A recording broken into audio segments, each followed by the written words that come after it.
सभी भक्तजनों को जय श्री कृष्ण।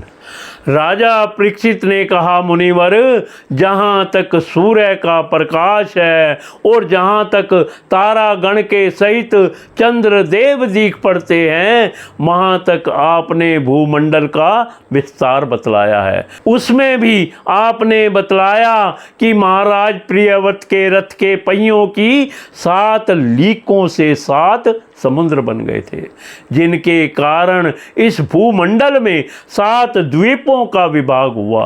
अतः भगवान, अब मैं इन सब का परिमाण और लक्षणों के सहित पूरा विवरण जानना चाहता हूँ, क्योंकि जो मन भगवान के इस गुणमय स्थूल विग्रह में लग सकता है, उसी का उनके वासुदेव संज्ञक स्वयं प्रकाश निर्गुण ब्रह्म रूप सूक्ष्म स्वरूप में ही लगना संभव है।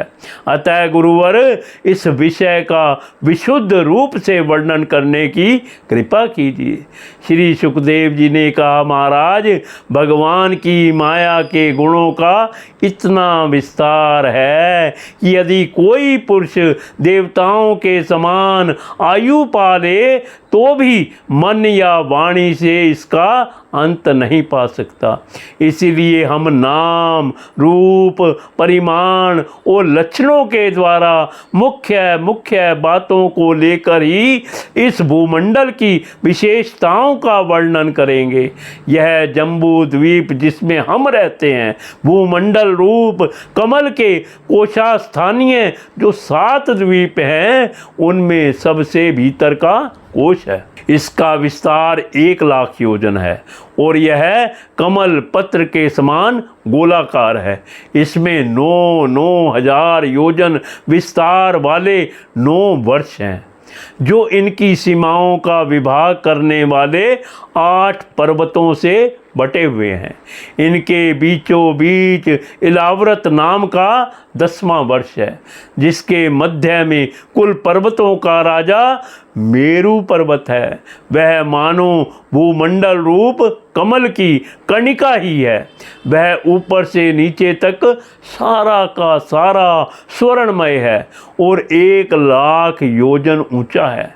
उसका विस्तार शिखर पर 32,000 और तलैटी में 16,000 योजन है तथा 16,000 योजन ही वह भूमि के भीतर घुसा हुआ है, अर्थात भूमि के बाहर उसकी ऊंचाई 84,000 योजन है। इलाव्रत वृक्ष के उत्तर में क्रमशः नील, श्वेत और वान नाम के 3 पर्वत हैं, जो रम्यक, हिरण्मय और कुरु नाम के वर्षों की सीमा बांधते से पूर्व पश्चिम तक खारे पानी के समुद्र तक फैले हैं। उनमें से चौड़ाई प्रत्येक की 2000 योजन है तथा लंबाई में पहले को अपेक्षा पिछला क्रमश हुए अधिक कम है। चौड़ाई और ऊंचाई तो सभी की समान है। इसी प्रकार इलाव्रत के दक्षिण की ओर एक के बाद एक विशुद्ध हेमकुट और हिमालय नाम के 3 पर्वत हैं। चीलादि पर्वतों के समान ये भी पूर्व पश्चिम की ओर फैले हुए हैं और 10-10 हजार योजन ऊंचे हैं।